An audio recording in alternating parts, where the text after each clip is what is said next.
Dans cette vidéo, je reviens à la correction de l'application, notamment la question 3 et 4, euh, exactement au niveau à partir de la 15e minute.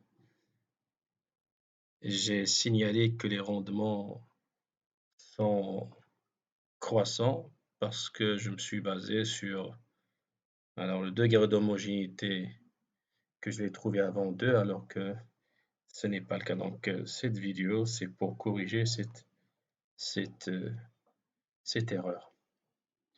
Donc là, je vais prendre la fonction QKL égale à 3K1 demi plus 2L1 demi. Et donc la fonction est-elle homogène ou pas? Donc il fallait alors multiplier tous les facteurs de production par lambda supérieur à 1. Donc Q lambda K, lambda L égale 3 lambda K1 demi, le tout 1 demi, plus 2 L lambda, le tout 1 demi. Et bien sûr le tout au carré égale tout simplement 3 lambda 1 demi K 1 demi plus 2 lambda 1 demi L 1 demi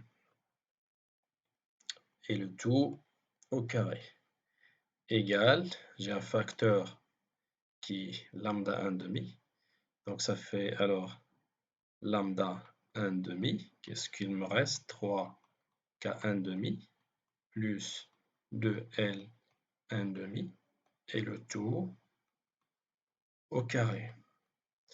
Donc ce qui fait que j'ai alors lambda 3 K 1 demi plus 2L 1 demi au carré.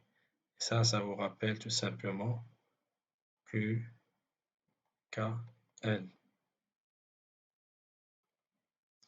Donc ça veut dire tout simplement que Q lambda K lambda L égale lambda Q K L.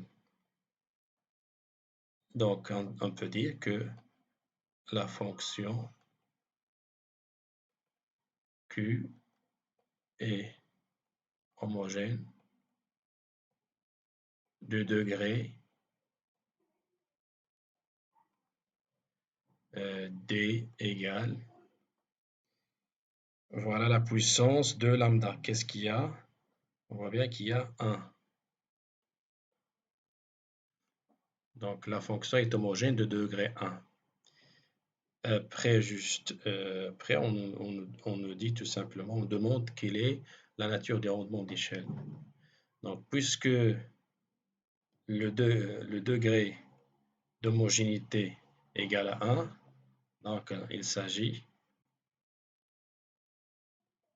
bien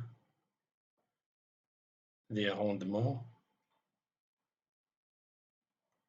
d'échelle constants. Voilà, c'était la correction de cette erreur qui s'est glissée sans faire attention. À la prochaine.